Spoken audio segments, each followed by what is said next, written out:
Assalamualaikum warahmatullahi wabarakatuh. Alhamdulillah,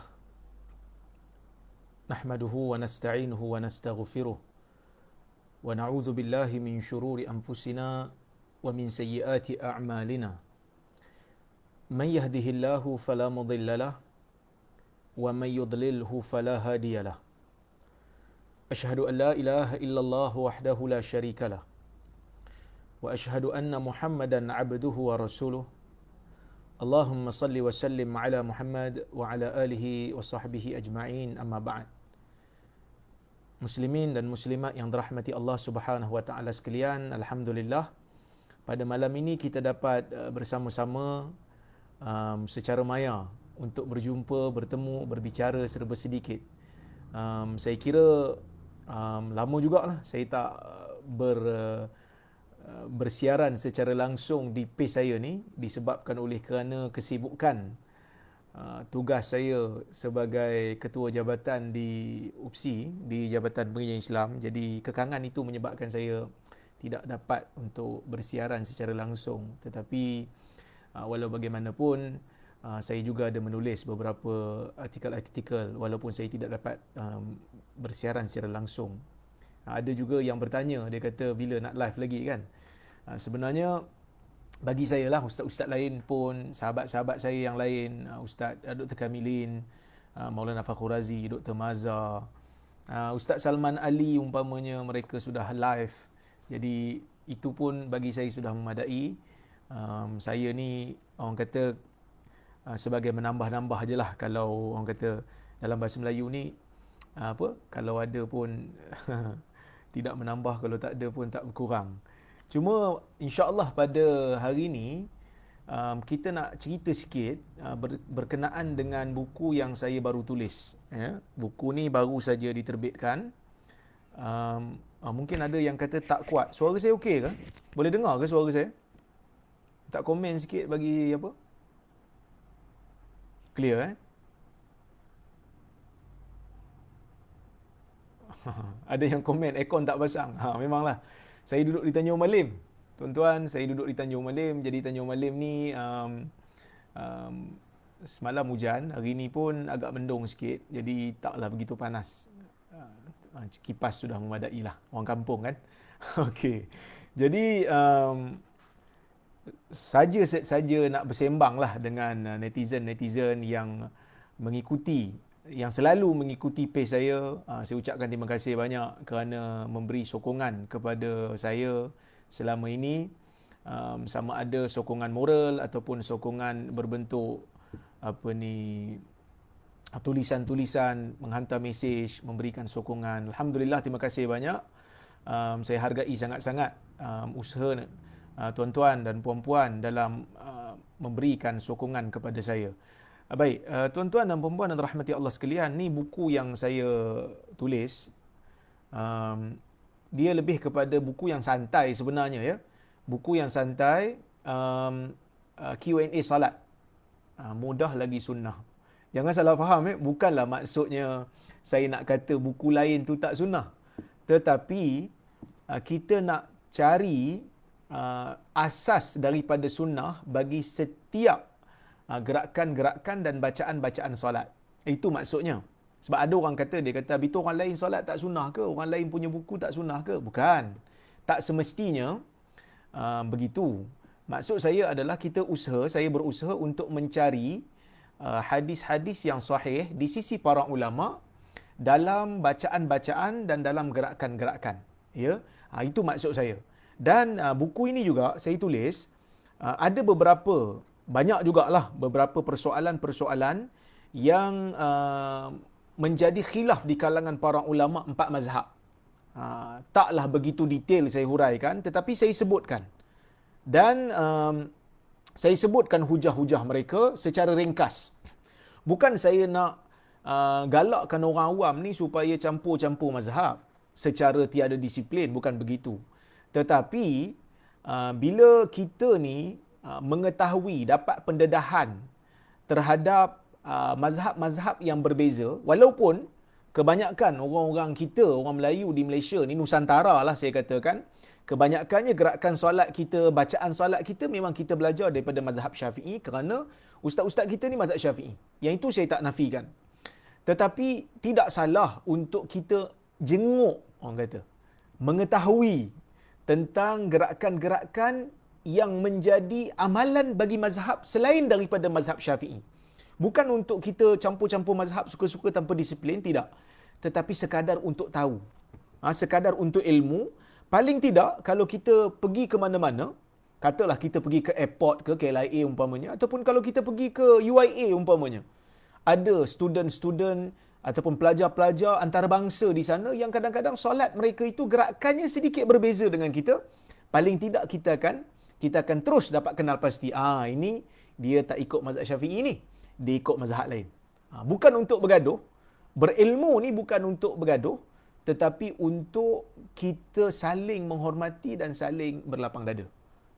Jadi itulah tujuan saya dalam menulis buku ini. Mudah-mudahan buku ini, saya doalah supaya buku ini memberi manfaat kepada pembacanya, dan buku ini juga saya doakan supaya dapatlah memberikan, kita kata menambah, Allah Ta'ala akan menambah pahala di dalam kantung pahala saya di hari akhirat nanti kerana menulis buku ini. Dan pastikanlah tuan-tuan dan puan-puan, ya, apabila membaca buku saya ni, pastikan jugalah supaya tuan-tuan dan puan-puan pun janganlah sembunyikan ilmu yang ada tu. Kalau boleh sampaikanlah kepada orang lain, kerana Nabi SAW pernah bersabda dalam sebuah hadis. Nabi mengatakan, "Idza mata ibnu Adam inqata 'amaluhu illa min thalath." Apabila anak Adam meninggal dunia, maka terputuslah amalannya, terputus amalan dia. Maksud dia tak boleh beramal lagi dah sebab dia dah mati. Illa min thalath, kecuali daripada 3. Sadaqatin jariyah, sedekah jariah, sedekah yang berjalan, wa ilmin yuntafa'u bihi, ilmu yang dimanfaatkan, wa waladin salih yad'ulah, dan anak saleh yang mendoakan untuk dia.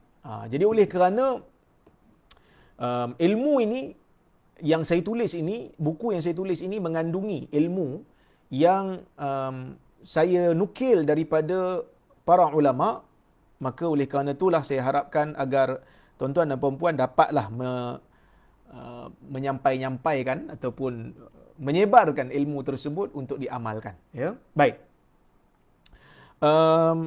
Dan buku ni juga, tuan-tuan dan puan-puan yang dirahmati Allah, saya lazimi jugalah bila saya menulis tu ada maklumat-maklumat ilmiah ni, ya, saya akan letakkan di sana nota kaki, ya. Ada nota kaki di sini yang mana tuan-tuan dan puan-puan tahulah di mana saya merujuknya, daripada mana saya mengambilnya. Dan ada juga ilustrasi, ya, ada gambar untuk tuan-tuan dan puan-puan boleh tengok, ya, boleh tengok dalam buku ini. Baik, adalah beberapa persoalan yang menjadi beberapa isu yang menjadi persoalan yang biasa orang tanya saya, ya. Nak letak tangan di mana, nak letak tangan di atas dada ke, nak letak di bawah pusat ke, nak letak di perut ke. Semua itu ada asasnya di kalangan para ulama. Ataupun nak lepas terus pun ada juga pandangan ulama yang kata lepas terus. Maksudnya tak letak pun, tak bersedekap lah, kata orang Melayu ni. Tak bersedekap. Jadi kita kalau kita solat, kita tengok orang lain solat tu macam lain sikit. Paling tidak dengan adanya buku ni, penjelasan sedikit, kita tahu. Dia ni ikut pandangan ulama ni, yang ni ikut pandangan ulama ni, yang ni ikut pandangan ulama ni. Kan? Dan mana-mana orang yang membacanya, dia akan rasa lapang dada lah. Seperti mana kata Sufyan Sauri, kan? Sufyan Sauri kata, bila kamu melihat seorang lelaki beramal dengan satu amalan yang ulama berbeza pendapat padanya. Ulama khilaf dalam masalah tu dengan khilaf yang muktabar. Wa anta tara ghairahu fala tunkirhu. Kalau engkau rasa kau nak pilih pendapat yang berbeza, maka engkau jangan bantah dia, engkau jangan apa orang kata cuba untuk mengingkari amalan dia, kerana di situ ada keluasan. Mungkin ada juga yang bertanya, kan, kenapa dalam solat pun nak khilaf juga? Bukankah solat ni benda yang sangat penting? Betul, solat ni perkara yang sangat penting. Ada perkara yang disepakati. Solat 5 waktu umpamanya disepakati. Siapa yang mengingkari solat 5 waktu ni, kafirlah dia. Tetapi dalam gerakan-gerakan ni ada berbeza pendapat kebanyakan hukum fiqh ni bergantung kepada kefahaman. Kebanyakan hukum fiqh ni bergantung kepada kefahaman. Jadi pemahaman itu yang berbeza-beza. Cuma ada yang tanya kan, kenapa saya punya naskah tak ada tanda tangan kan? Bukan semua naskah itu saya sebelum dipostkan akan sampai ke tangan saya. Cuma ada seorang sahabat saya ni agak rajin minta tanda tangan saya. Iaitu Hadi Akmal, dia rajin lah kalau beli kat dia, dia akan minta saya tanda tangan. Tapi kalau beli daripada Karang Craft, biasanya dia akan post secara langsung dan tidak melalui saya. Okey.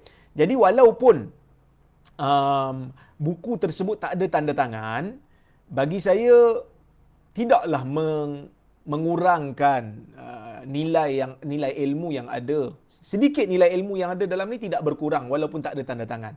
Bahkan mungkin boleh untuk tuan-tuan dan puan-puan yang membeli itu untuk berjumpa saya bila ada kuliah-kuliah nanti lepas PKP. Sekarang kita PKPP ke PKPB, saya pun tak ingat dah. Maksudnya lepas daripada coronavirus ni habis, nanti insya-Allah ada kuliah-kuliah saya yang terbuka, yang percuma, nanti boleh untuk tuan-tuan berjumpa saya dan minta tanda tangan.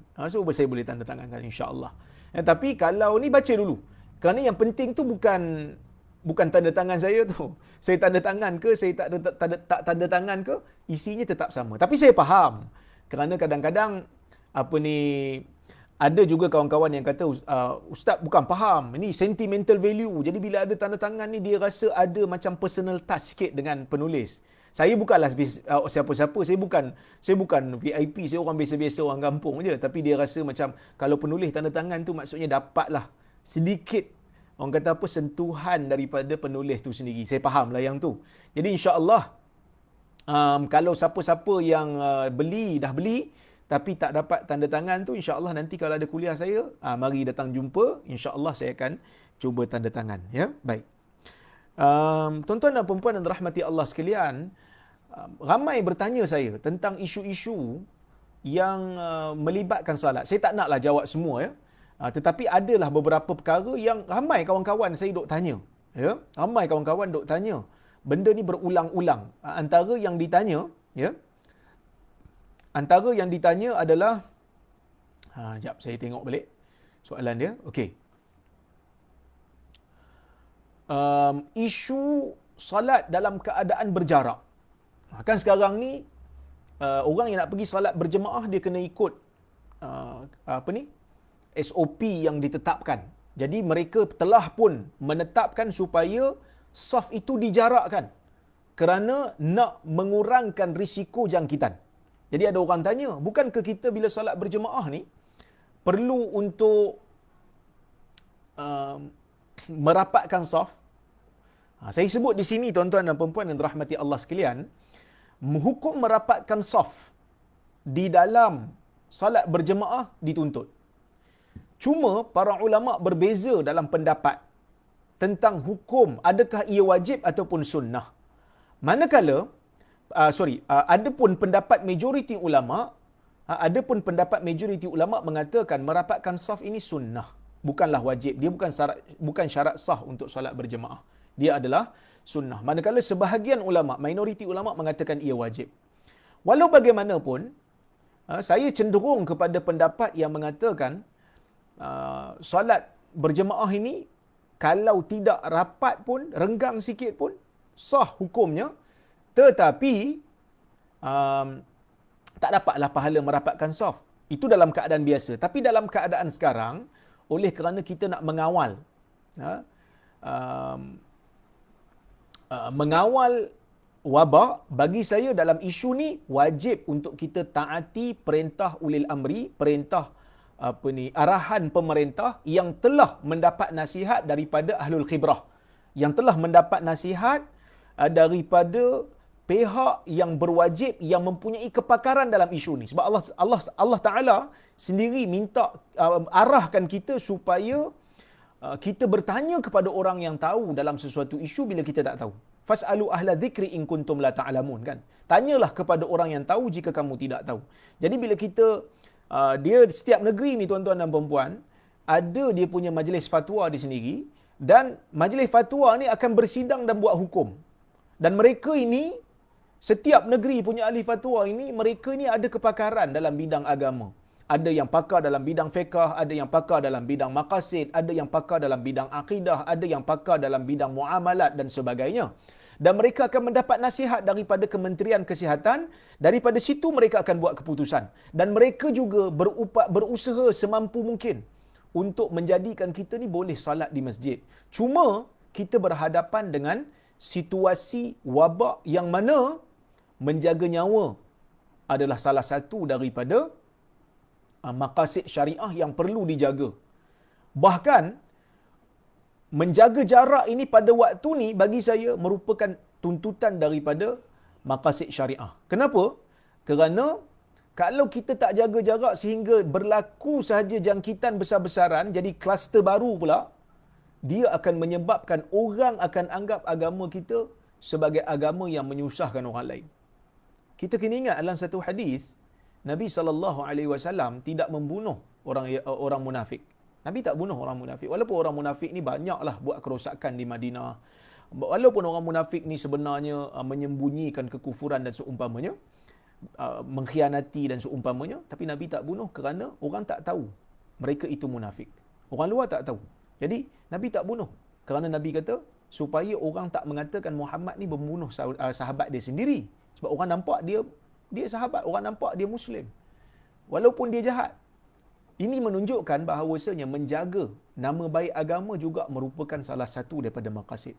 Habis itu ustaz, kalau tak semayang berjemaah di masjid umpamanya atau tak rapat-rapat, bukankah menjaga agama juga sebahagian daripada maqasid? Kita kata ya, tetapi solat jemaah tu sendiri telah menghidupkan maqasid menjaga agama. Cuma kita jarakkan sedikit sahaja. Kita jarakkan sedikit, bukan lama pun. InsyaAllah kita doakan supaya kita dapat putuskan rantaian. Sebab sekarang ni tuan-tuan dan perempuan, kita hampir-hampir nak berjaya. Sebab hari ni punya kes pun tak banyak. Seingat saya berapa je kes hari ni? 4 ke tak silap saya. Saya buat nombor ni saya lemah sikit kan. Mungkin 4 saja. Yang mana kita hampir-hampir berjaya dan disiplin kita. Maka jadikan disiplin kita berterusan. Sebab saya tengok ada juga beberapa ustaz yang mula mendesak apa semua kan. Supaya dibuka. Sabar. Kita semua inginkan supaya kita dapat untuk solat di masjid, tetapi kita juga memikirkan supaya kita nak supaya jangkitan ni dapat dikawal. Kerana kalau tak terkawal lagi seperti mana PKP yang pertama dulu, kita bayangkan berapa banyak kerajaan telah berbelanja untuk memberi bantuan kepada orang yang terjejas disebabkan PKP. Kita juga akan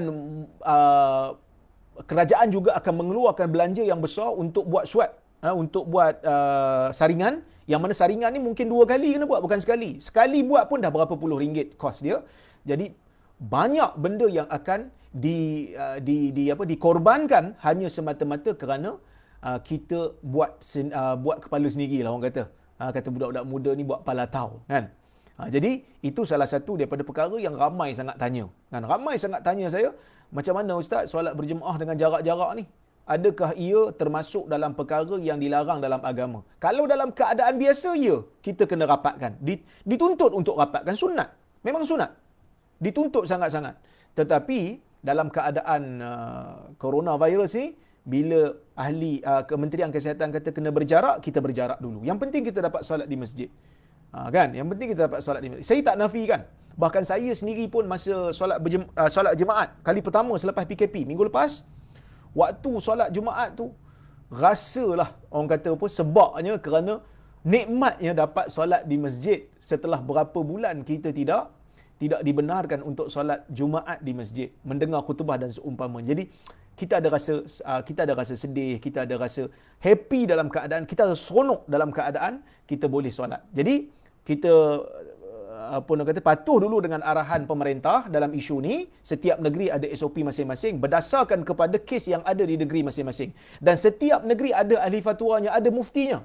Yang mana mereka ini juga memikirkan. Mereka ni juga orang yang pakar memikirkan untuk umat, yang terbaik untuk umat. Supaya ibadat umat ni dapat dilakukan dengan cara yang terbaik dan dalam masa yang sama dapat kawal wabak.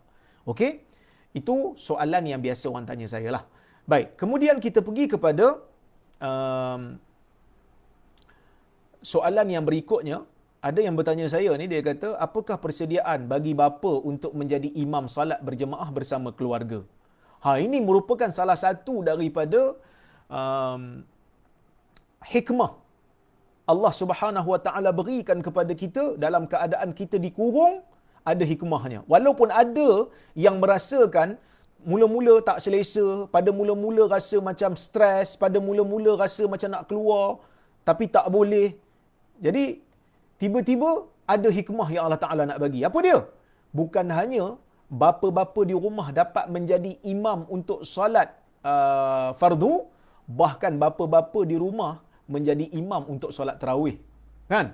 Itu merupakan satu, orang kata, rahmat yang sangat besar.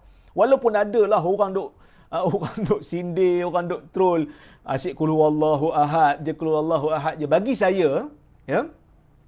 saya, tak apa kalau si ayah mampu untuk menjadi imam kepada keluarganya di rumah dalam keadaan tidak mampu untuk pergi ke masjid, ataupun nama dia tidak terpilih untuk ke masjid, dia bersolat berjemaah bersama di rumah, dia hero keluarga. Walaupun dia baca cuma inna a'tainakal kautsar dan juga qul huwallahu ahad. Kenapa?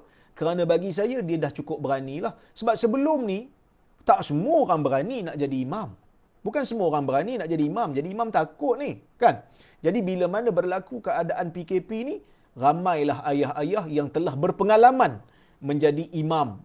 Mengimamkan isterinya, mengimamkan anaknya. Jadi bagi saya lah, apa persediaan? Persediaannya kena tahulah hukum hakam tentang solat lah. Kena tahu rukun solat, kena baca Fatihah dengan betul, sebutannya betul, jangan tinggal satu ayat kerana nanti tak sah sembahyang, dan buat perkara-perkara yang terbaik untuk solat. Baca surah. Surah pendek pun tak apa. Qul huwallahu ahad. Walaupun ada sebahagian kita memandang qul huwallahu ahad ni surah yang sangat pendek, tapi tak salah untuk kita baca. Tak salah untuk kita baca kalau kita tak mampu nak baca yang lain. Kerana ada satu hadis, kan, sahabat Nabi SAW mengulang surah Al-Ikhlas ini dalam solat. Bila ditanya, dia mengatakan, aku suka dengan maknanya. Nabi SAW mengatakan dalam isu tu, Nabi mengatakan, kesukaan dia kepada surah Al-Ikhlas akan memasukkan dia ke dalam syurga. Tengok, walaupun surah tu pendek. Bahkan dalam hadis yang sahih, Nabi mengatakan suratul Ikhlas ta'dilu sulusal Quran. Atau kama qala, qul huwallahu ahad ta'dilu sulusal Quran. Surah qul huwallahu ahad, suratul Ikhlas, bersamaan dengan sepertiga daripada Quran. Maksudnya, Quran ni ada 3 bahagian. Siapa yang baca Quran, dia akan dapati Quran ada 3 bahagian. Bahagian yang pertama, bahagian akidah. Bahagian kedua, bahagian hukum hakam. Bahagian yang ketiga, bahagian cerita-cerita sejarah tentang nabi-nabi terdahulu, umat-umat terdahulu. Itu 3 bahagian Quran. Kalau dia berkaitan dengan akidah, dia salah satu daripada sepertiga Quran. Kalau dia cerita tentang hukum, sepertiga yang lain.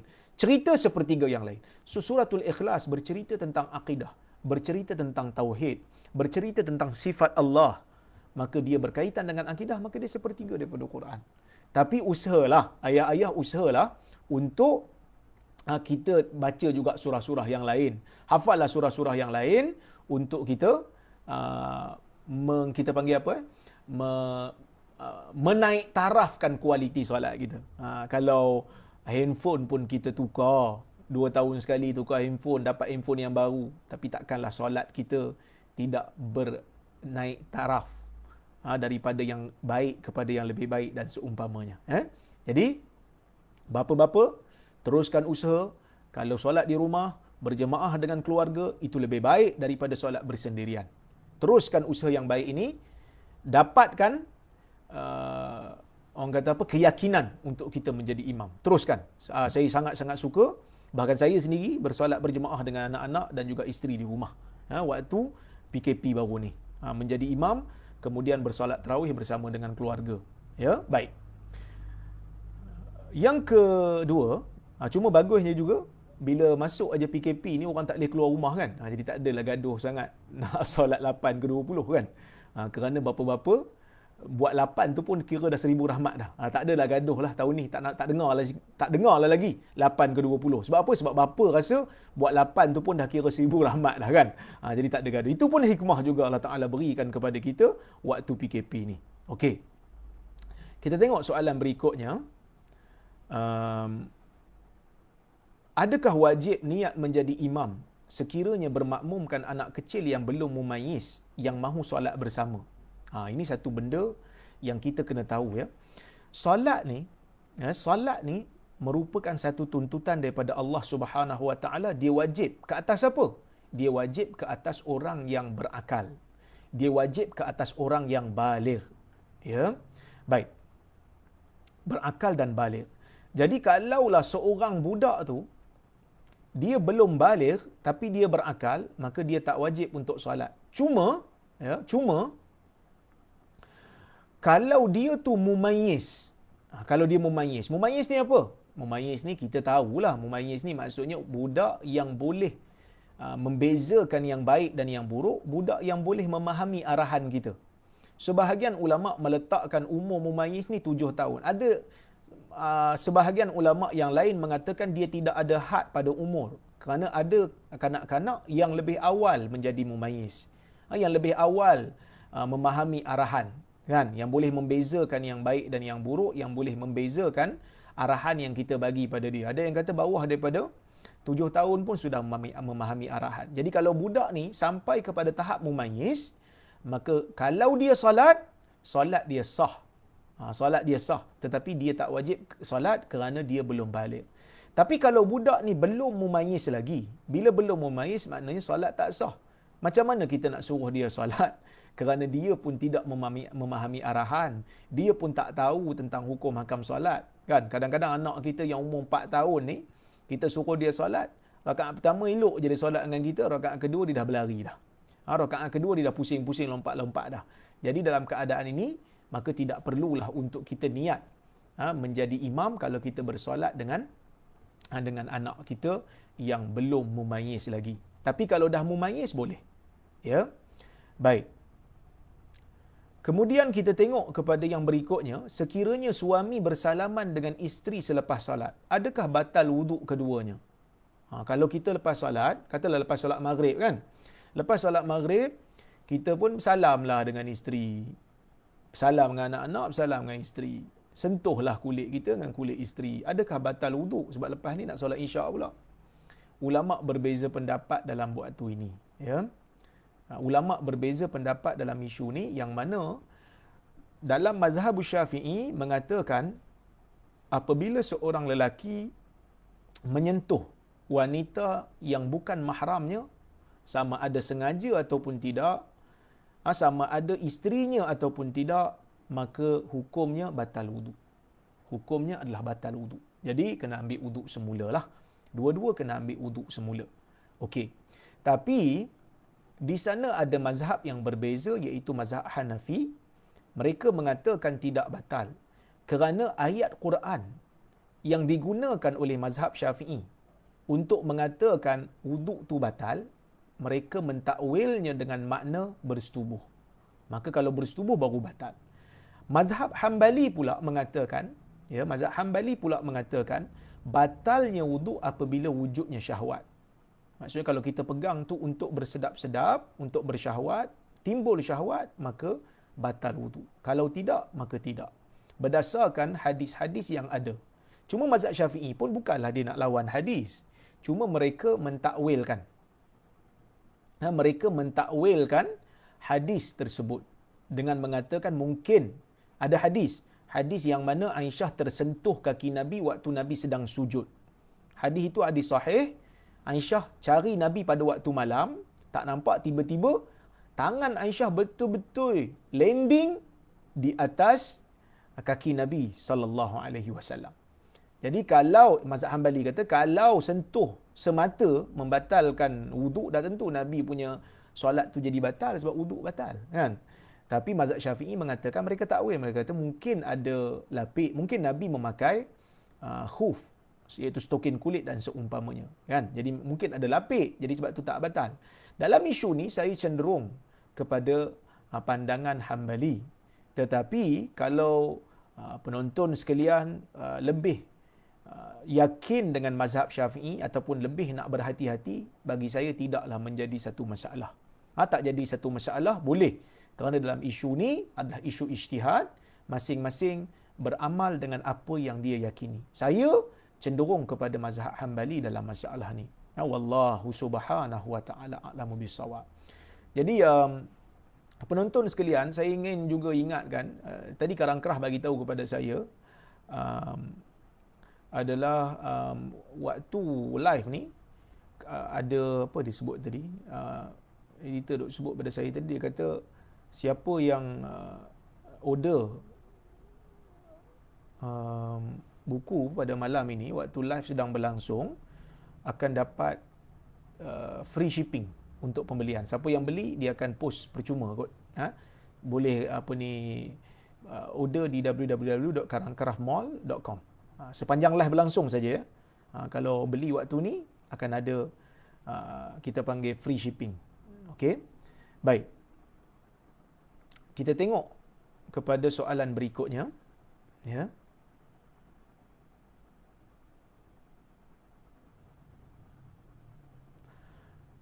Okey.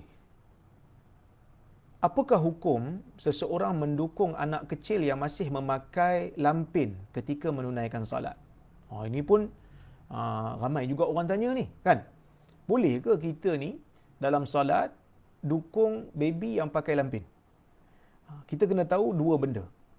Yang pertama, orang yang solat dia boleh dukung anak dia. Kerana ada dalam hadis Nabi SAW solat sampai Nabi solat sambil mendukung Umamah. Tapi isu yang kedua yang kita perlu selesaikan, apa dia? Di sana ada hadis yang menunjukkan Nabi SAW tidak membenarkan seseorang untuk solat dalam keadaan dia menanggung najis. Dia menanggung najis, tak boleh. Berdasarkan hadis riwayat Abu Daud, sahabat solat di belakang Nabi, Nabi solat memakai sepatu pada waktu tu, tiba-tiba di tengah-tengah solat Nabi buka sepatu dia. Dia buka sepatu dia, sahabat pun tengok, sahabat pun buka lah sepatu. Sahabat buka kasut masing-masing. Lepas solat Nabi tengok, sahabat semua buka. Nabi tanya kenapa? Sahabat kata kami melihat kamu buka kasut, maka kami pun buka ikut Nabi SAW. Maka Nabi mengatakan, telah datang kepada aku Jibril dan memberitahu kepada aku bahawasanya pada kasut aku tadi, pada sepatu aku tadi ada najis. Maka sebab itu Nabi buka. Para ulama meletakkan satu kaedah ataupun satu ketetapan berdasarkan hadis ini, kita tidak dibenarkan untuk menanggung najis dan membawanya ke dalam solat. Jadi lampin ni sinonim dengan najis. Oleh kerana lampin sinonim dengan najis, maka timbullah isu, boleh ke tak kalau baby kita dukung dalam keadaan dia pakai lampin. Okey. Dalam isu ni, oleh kerana lampin yang orang kata pakai buang ni isu baru kan. Zaman dulu dia tak ada, zaman dulu mana ada pampers. Jadi zaman sekarang ni pampers yang baru ni, kadang-kadang dia dah kencing dalam tu kita tak sedar sebab rasa kering. Kan? Bila rasa kering, maka kita tak tahu. Jadi nasihat saya adalah untuk mengelakkan solat kita terbatal, sebelum kita nak dukung anak kita, maka kita basuh dulu, kemaluan dia dan kita tukar dengan pampers yang baru, kemudian kita solat untuk dukung dia. Tidak menjadi masalah. Ya, wallahu subhanahu wa ta'ala a'lamu bissawab. Baik.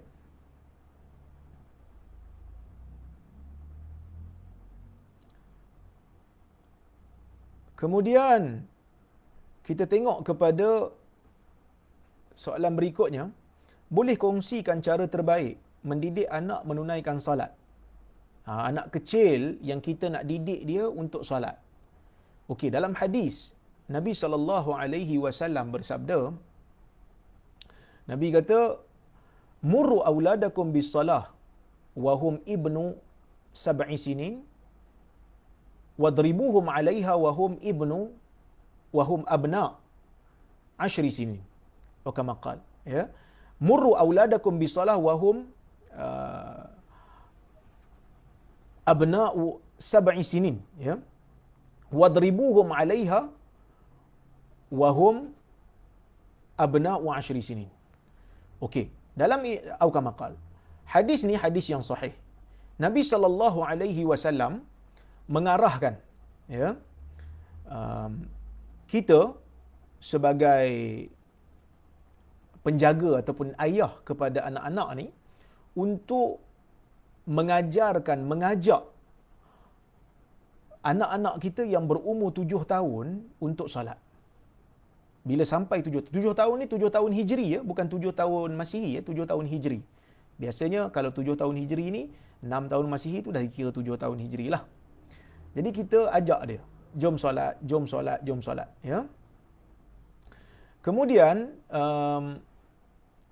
kalau mereka dah sampai umur 10 tahun, mereka tak salat, kita dah suruh mereka salat, kita kena suruh mereka, wajib kita suruh mereka salat. Bila mereka dah sampai 10 tahun, jika mereka tak salat, maka kita boleh untuk memukul mereka, tetapi pukulan itu bukan pukulan yang untuk mencederakan ataupun menyeksakan.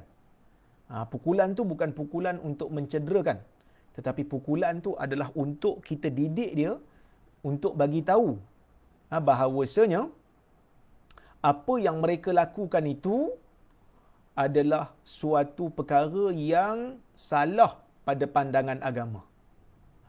Jadi kita kena faham, ya, bukan pukul untuk menyakitkan, bukan pukul untuk menyeksakan.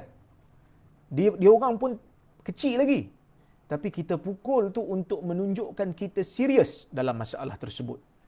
Bila tinggalkan, okey, kita rasa macam tak betul ni, kan. Bila dia tinggal aja dia tahu agama tak suka. Okay, bila dia tinggal aja agama tak suka. Sebenarnya tuan-tuan dan puan-puan yang dirahmati Allah sekalian, bila kita nak ajak anak kita solat ni, kadang-kadang mereka tak faham kenapa kena solat. Mereka tak faham. Alangkah baiknya kalau kita jelaskan dulu kenapa kita perlu solat. Kerana Allah Ta'ala minta kita solat. Kemudian kita kaitkan kenapa kita kena salat? Kenapa Allah Ta'ala minta kita salat? Kita kaitkanlah dengan Allah memberi kita nikmat yang pelbagai. Allah memberikan kita macam-macam kelebihan. Allah Ta'ala memberikan anggota badan kita dengan percuma. Jadi bila kita kaitkan, maka oleh kerana banyak sangat nikmat yang Allah Ta'ala bagi kat kita ni, oleh kerana itulah kita kena salat sebagai untuk menunjukkan kita bersyukur kepada Allah Subhanahu Wa Ta'ala. So nanti dia fahamlah. Kan? Kadang-kadang kita ni tidak menjelaskan kepada anak-anak, jadi dia tak tahu kenapa dia kena buat benda ni. So kita jelaskan kepada mereka supaya mereka tahu, dan di sana akan datang satu, kita panggil apa, tanggungjawab dalam diri mereka sendiri, untuk mereka untuk bersolat bersama dengan kita, bersolat bersama kita. Dan para ulama meletakkan syarat-syarat lah. Kalau nak pukul tu mesti yang pertama waktu dah keluar lah. Janganlah pukul waktu tak keluar lagi. Waktu tak keluar lagi kita suruh dia salat. Lepas tu jangan pukul di tempat yang boleh membahayakan dia. Kepala jangan, muka jangan, ya. Dan tidak boleh pukul atau rotan tu lebih pada 10 kali. Kerana ada hadis melarang kita untuk pukul mana-mana orang lebih pada 10 kali, melainkan dalam bab hudud sahaja. Jadi maksudnya dalam bab hukuman tak apalah, hukuman jenayah, tapi yang ni tak boleh. Kerana dia bukan buat jenayah, kerana dia tak wajib lagi untuk solat. Cuma kita pukul tu untuk menunjukkan kita serius dalam masalah tu. Kita serius kerana dia tak solat, kerana perbuatan tak solat ni adalah perbuatan yang besar. Kesalahan yang besar, terutama bagi orang yang dah balik. Jadi kita tak nak dia meninggalkan solat bila dia dah balik nanti. Okey. Jadi dalam isu ni adalah adab. Dan sebahagian ulama mengatakan jangan angkat bahu ni. Jangan angkat kita panggil lengan ni waktu nak pukul. So kita pukul dalam keadaan biasa saja. Dan seelok-eloknya jangan difokuskan kepada satu tempat saja. Kalau nak pukul 3, biarlah di tempat yang berbeza-beza. Okey. Jadi tuan-tuan dan puan-puan yang dirahmati Allah, itu di antara adab bagi ayah untuk mendidik anak dia supaya mendirikan salat bersama-sama dengan dia. Tapi sebenarnya kalau ayah tu memang solat, ibu tu memang salat, insya-Allah anak akan ikut. Kerana terutamanya kalau waktu PKP ni masjid tak buka, kan? Waktu PKP ni masjid tak buka. Jadi bila masjid tak buka, ayah-ayah akan menjadi imam kepada anak-anak dan ibunya, anak-anak dan isterinya. Maka dalam keadaan ni secara automatiknya anak-anak akan solat sekali dengan ayah. Alangkah baiknya kalau anak itu dapat bersolat bersama dengan ayahnya berjemaah dalam keadaan masjid tidak masih lagi berada dalam keadaan memerlukan SOP untuk dihadiri bersolat berjemaah. So ayah tunjukkan contoh yang baik kepada anak. Ayah solat, ibu solat, anak-anak pun ikut sekali. Susunan saf tu macam biasalah. Ya, anak lelaki, kalau anak lelaki tu ramai, so anak lelaki berada di belakang imam, 2 orang, 3 orang di belakang imam, kemudian saf perempuan di belakang kepada anak lelaki tersebut. Ibu dan anak-anak perempuan berada di belakang. Tapi kalau anak lelaki berada seorang saja bersama dengan ayahnya, maka anak lelaki tersebut berada di sebelah imam, sebelah kanan, di bahagian kanan imam, dan isteri berada di belakang. Jadi itu di antara susunan saf yang disebutkan oleh para ulama. Wallahu subhanahu wa ta'ala a'lamu bis-shawab. Baik. Boleh ke kita, ini ada soalan lagi, boleh ke kita ni, boleh ke seorang ibu menjadi makmum kepada anaknya yang kecil? Dalam isu ni, tuan-tuan dan puan-puan yang dirahmati Allah, kalau anak tersebut belum mumayyiz, tak boleh lah. Ya? Kalau anak tu belum mumayyiz, apa maksud belum mumayyiz? Budak kecil. Dia solat pun, hukum solat pun dia tak tahu. Ya? Maka tak boleh. Tetapi, ya, kalau anak tersebut telah mumayyiz, kalau anak tersebut telah mumayyiz dan boleh membaca Al-Quran, dalam isu ni, ya, dalam isu ni ada beberapa pandangan lah di kalangan para ulama. Ya. Di sana ada ulama yang mengatakan tidak dibenarkan untuk budak yang mumayyiz menjadi imam kepada orang yang baligh pada solat fardu. Tak boleh, dia kata. Kerana apa? Kerana budak mumayyiz ni dia tak sempurna lagi. Ya, budak mumayyiz ni tak sempurna lagi. Yang boleh cuma solat sunat. Yang tu boleh. Ya. Okey. Manakala pendapat mazhab Syafi'i, mereka mengatakan kalau budak yang mumayyiz itu mengetahui rukun-rukun salat, boleh membaca Fatihah dengan betul, boleh menyebutkan takbiratul ihram dengan betul, boleh membaca tasyahud dengan betul, maka mereka boleh, budak ni boleh untuk menjadi imam kepada orang balik. Terutama kalau mak dia lah, mak dia perempuan kan. Sama ada pada solat fardu ataupun pada solat sunat, tidak menjadi masalah kerana ada hadis.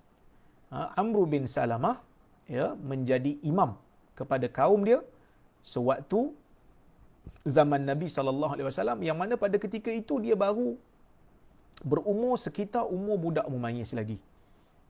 Okey. Walaupun begitu, mazhab Syafi'i tetap mengatakan orang yang balik lebih utama untuk menjadi imam berbanding kanak-kanak yang mumayyiz. Tetapi kalaulah kanak-kanak yang mumayyiz itu ingin menjadi imam, solat mereka sah. Solat mereka sah, dan inilah pendapat yang dipegang oleh mazhab Syafi'i, dan saya bersetuju dengan pendapat ini, kerana hadis sahih dalam masalah ni menyokong pandangan mazhab Syafi'i rahimahullah ta'ala. Ya, yang mana hadis Amr bin Salamah ni menjadi panduan bagi kita, ya, yang mana hadis ni riwayat Imam Al-Bukhari, yang mana dia menjadi imam kepada kaum dia pada zaman Nabi sallallahu alaihi wasallam. Ya. Jadi tidak ada bantahan daripada Nabi sallallahu alaihi wasallam. Kerana benda ni kalau tak betul, kalau tak boleh, dah tentu Nabi akan bantah. Kalau tak boleh, Nabi akan bantah. Tapi bila Nabi tak bantah, menunjukkan perkara itu termasuk di dalam takrir. Termasuk di dalam takrir, iaitu perakuan Nabi. Nabi approve benda tu. Kerana Nabi tidak akan diam dalam perkara yang mungkar. Kalau benda tu tak boleh, Nabi akan kata tak boleh. Kalau tak boleh, Nabi kata tak boleh. Tapi kalau boleh, kalau Nabi tak bantah, Nabi senyum, Nabi buat tak tahu saja. Sedangkan Nabi tahu. Nabi tak bantah, Nabi mungkin senyum saja, Nabi mungkin ketawa. Kan? Itu menunjukkan takrir. Demikianlah yang disebutkan oleh Ibn Hajar Al-Asqalani di dalam syarahnya. Ya, yang mana dibenarkan untuk solat berimamkan dengan budak yang memayis. Sama ada pada waktu solat fardu ataupun pada waktu solat sunat. Okey? Itu sebahagianlah soalan-soalan yang saya boleh jawab. Cumanya, tuan-tuan dan puan-puan yang dirahmati Allah sekalian, dalam bab salat ni kita bukan hanya nak hukumkan, bukan hanya nak bincang, hanya sekadar bincang hukum. Boleh tak boleh, boleh tak boleh. Sebenarnya dalam solat ni ada benda yang lebih tinggi daripada tu yang perlu untuk kita ambil perhatian. Iaitulah roh solat tu sendiri. Roh solat maksudnya bila kita salat, kita kena tahu bahawasanya kita sedang bermunajat kepada Allah Subhanahu Wa Taala, supaya solat kita itu tak menjadi solat yang kering, tidak menjadi solat yang kosong daripada roh, daripada penghayatan. Kita kena tahu dalam hadis riwayat Muslim, sebuah hadis daripada Abi Hurairah radhiyallahu anhu, Nabi SAW meriwayatkan daripada Allah Azza wa Jal, yang mana Allah mengatakan, bila setiap hamba yang bersolat membaca setiap ayat daripada Fatihah, Allah Ta'ala menjawab setiap ayat. Allah Ta'ala menjawab bacaan hambanya. Bila baca Alhamdulillahi Rabbil Alamin, Tuhan jawab, Hamidani abdi, hambaku memujiku.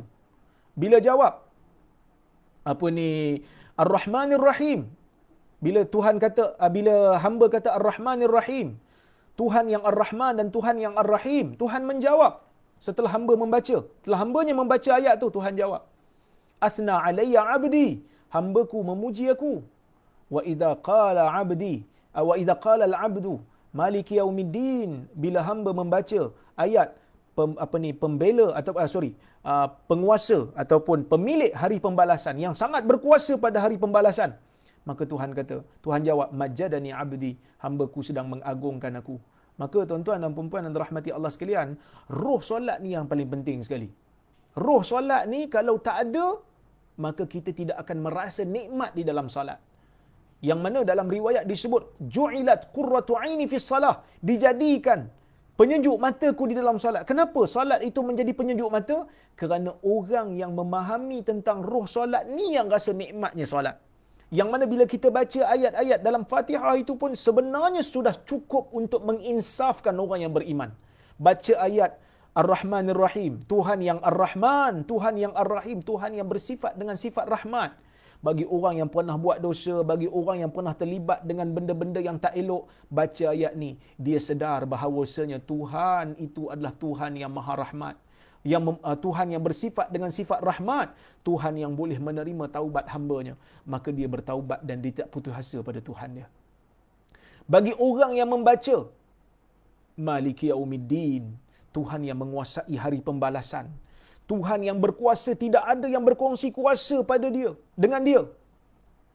Pada hari pembalasan nanti tidak ada siapa lagi yang berkuasa melainkan hanyalah Allah Azza wa Jal. Maka orang yang membuat kezaliman di dalam dunia bila baca ayat ni akan menggetarkan jiwanya. Mungkin dalam dunia ni kita boleh buat macam-macam. Kerana kita ada kuasa, kita ada pengaruh, kita boleh menyorok di belakang fake account, orang tak tahu kita siapa. Tapi bagi mereka yang memahami ayat Maliki yaumiddin, Tuhan yang menguasai hari pembalasan, dia akan tahu Allah Azza wa Jal akan menghitung setiap amalan dan setiap butiran perkataan yang kita tulis, sama ada di media sosial ataupun di mana-mana saja. Apa saja yang kita sebut, apa saja yang kita buat, Tuhan akan hitung. Tuan-tuan dan puan-puan yang rahmati Allah sekalian. Manakala kalau dia tak pernah buat zalim kat orang, kalau dia tak pernah buat zalim kat orang, tiba-tiba baca ayat ni, sedangkan dia dizalimi, baca ayat Maliki yaumiddin, Tuhan yang menguasai hari pembalasan, dia akan rasa relief, dia akan rasa tenang. Kenapa tenang? Kerana dunia ni bukanlah destinasi bagi orang yang beriman. Dunia hanyalah perjalanan. Dunia ni proses berjalan menuju destinasi. Dunia ni bukan destinasi kita. Jangan berhenti dekat dunia. Kerana orang sentiasa berjalan menuju hari akhirat. Jadi bila orang yang dizalimi baca ayat ni, kalau orang yang menzalimi dia akan takut. Orang yang dizalimi dia akan rasa harapan untuk dia meneruskan kehidupan walaupun dia itu sedang dizalimi. Walaupun dia itu sedang dihina, dicerca dan sebagainya. Pengharapan kepada Allah Azza wa Jal akan tetap bertahan kerana dia membaca ayat Setiap kali dia salat, dia akan jumpa ayat ni. Maliki yaumiddin. Maka pengharapan dia pada Tuhan akan terus mantap, pengharapan dia pada Tuhan akan terus berjalan, dan dia tetap akan menjadi manusia yang sabar dan mengharapkan daripada Allah Azza wa Jal supaya Allah terus memberikan rahmat kepada dia, memberikan hidayah kepada dia, dan menjadikan dia seorang hamba yang mukmin. So bila kita doa, iyyaka na'budu wa iyyaka nasta'in, kita doa, kita baca ayat Quran, Al-Fatihah, Engkaulah Tuhan yang kami sembah, Engkaulah Tuhan yang kami minta tolong, menjadi satu, kita panggil apa? Perjanjian antara kita dengan Allah, yang kita tidak akan melakukan syirik kepada Allah. Kemudian kita kata ihdinas siratal mustaqim, tunjukkanlah kami jalan yang lurus. Jalan yang lurus kita minta daripada Tuhan, supaya Allah sentiasa memberikan kita jalan yang lurus, menunjukkan kita jalan yang lurus, jalan yang dilalui oleh orang yang Tuhan berikan nikmat, iaitu jalan para anbiya, jalan para salihin dan syuhada. Jalan inilah yang kita nak, kerana dunia ni, kerana dunia ni tak lama. Kerana dunia ni akan berakhir. Dunia tak berakhir pun mungkin kita akan berakhir dulu. Mungkin kita akan mati dulu sebelum dunia ni hancur. Maka tuan-tuan dan puan-puan yang dirahmati Allah sekalian, ini merupakan roh solat yang sepatutnya hadir dalam jiwa setiap insan. Maka sebab itu kalau bolehlah tuan-tuan dan puan-puan yang baca buku saya ni, saya ada bawakan beberapa bacaan-bacaan doa berdasarkan kepada hadis. Contohnya doa iftitah yang selalu kita baca tu, kita tambah lagi dengan bacaan-bacaan doa yang datang dalam hadis yang lain. Hadis sahih juga, tapi bacaan-bacaan yang lain. So kita baca sambil kita hayati. Kita baca sambil kita hayati, dan kita fahami maknanya, dan insya-Allah khusyuk, khusyuk dalam solat kita.